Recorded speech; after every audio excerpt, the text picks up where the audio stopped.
Today I'm here to present the midterm results of the challenge number 14, which on developing a toolbox to compare different atmospheric compositions datasets. And I have been doing this with my 3 mentors, which are Michael Rasinger, Federico Fierli, and Antti Ines, which I want to thank from here because they have been really patient and helpful during the process. One sec. Now, okay.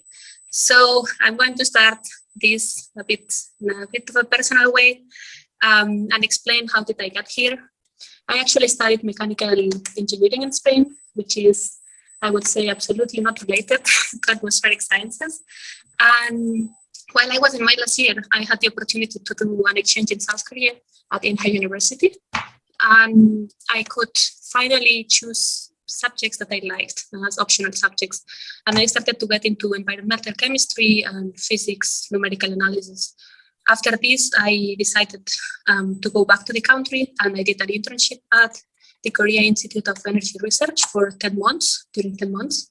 And while I was there, I started to use satellite data for my research. And it was my first time to came across the different concepts of remote sensing and use it in a more practical way. After all, I decided to come back to Europe, and I found this master called Geospatial Technologies, which is given by 3 universities, and it's an Erasmus Mundus Masters. And I finally got into studying for real remote sensing and data analysis and preprocessing.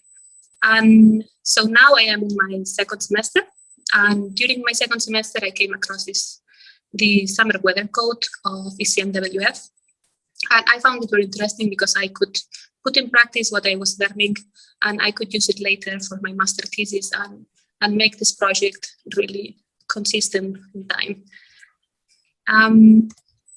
So regarding the project, the main goal of this project or challenge is to develop a set of reusable tools to be able to compare atmospheric composition datasets from different sources.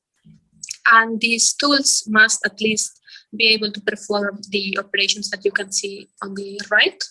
So first of all, I must be able to transform all the datasets into a common format, which we decided that it would be X-array objects from Python. Then we want to apply the averaging kernels from the satellite data to the model data. And this is a tool that only applies to the comparison between satellite and model data sets. After this, we want to aggregate the data both temporally and regionally and regrid it so we can finally merge it. And after we have the merge, we can do a statistical comparison and show side by side the data sets. So as you can see, the tool 1, 4, and 6 can be already used, and the tool 2 and 3 are in process, while the tool 5 is yet to be done, and we will probably do this by the end of the project. So why do we want to compare data sets? The thing here is that the satellite and model atmospheric compositions data sets that exist nowadays have been developed or created for different purposes.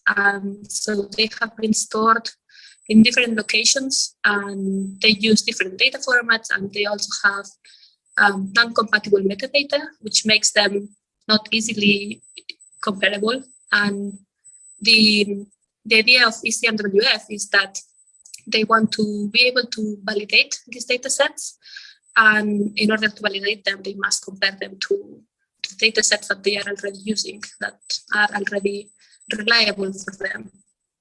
And once we know that these data sets are valid and they are accurate, they can use them to increase their coverage, and they can apply mutual coverage of the data sets in their current operations. So they would have more data sets to use to perform different studies.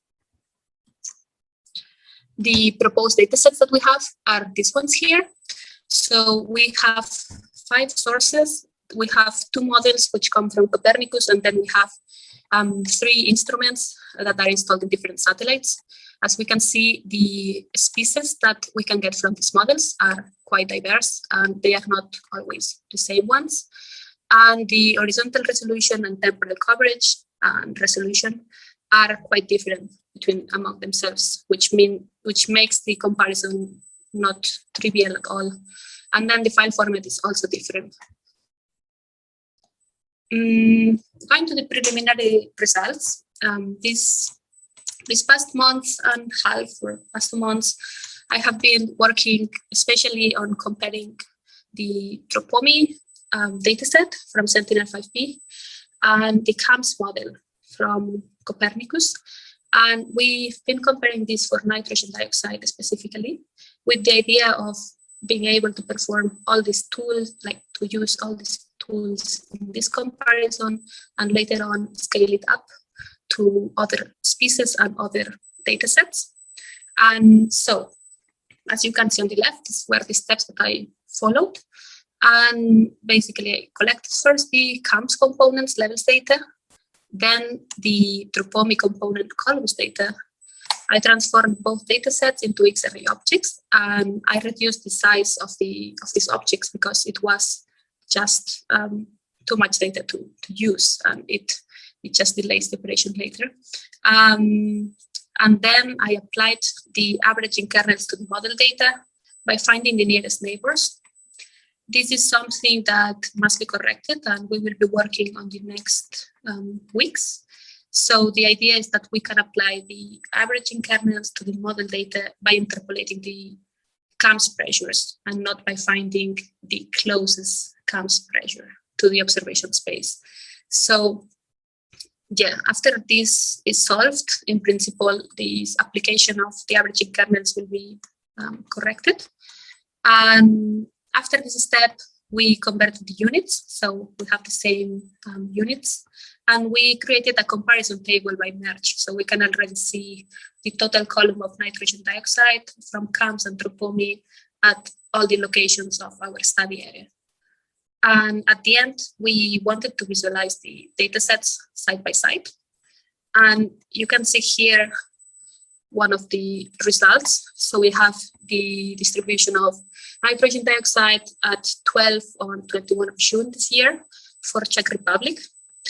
And we can see on the left the CAMS forecast data set, and on the right the Tropomi near real-time data set. We can already see that there is some data that is missing or wrong, which are these white areas in here. Actually, Tropomi gave negative data for some strange reason, and I decided to cut it up with the color bar because then it's more clean. And so all the data that is 0 or negative is in white, or is flagged data. So we removed it also. And then we can see, as they said in the last presentation, that the CAMS model underestimates the nitrogen dioxide composition. And there are some similitudes in this this comparison, but it's not that exact, I would say. We can see that in the east of Czech Republic, the total column of nitrogen dioxide is higher in both data sets. And that's probably because there are many thermal power plants in that area. And specifically in this area here, there is the city of Ostrava in Czech Republic, and it's actually one of the highest, one of the cities of Europe with the highest pollution. And yeah, so we are in this point now where we can already see how the datasets compare. And here I want to explain a bit about the challenges of future work. So there have been some challenges, specifically because of the, particularly with the limitations of X-array objects, because they are not so easy to manipulate sometimes. And also the application of the averaging kernels has not been so straight, I guess, because I'm not from this field that much. So I need help with this. And then I also had problem with the excessive memory usage of my laptop in particular. And for the next weeks, we're going to work on the application of the averaging kernels, so it can be corrected. And we are going to generalize this code to be used for the other components of Tropomi and CAMS. So we're going to complete this comparison. And after this, we're going to use the other data sets, specifically the ones from EUMETSAT and ECSAF. Thank you for listening.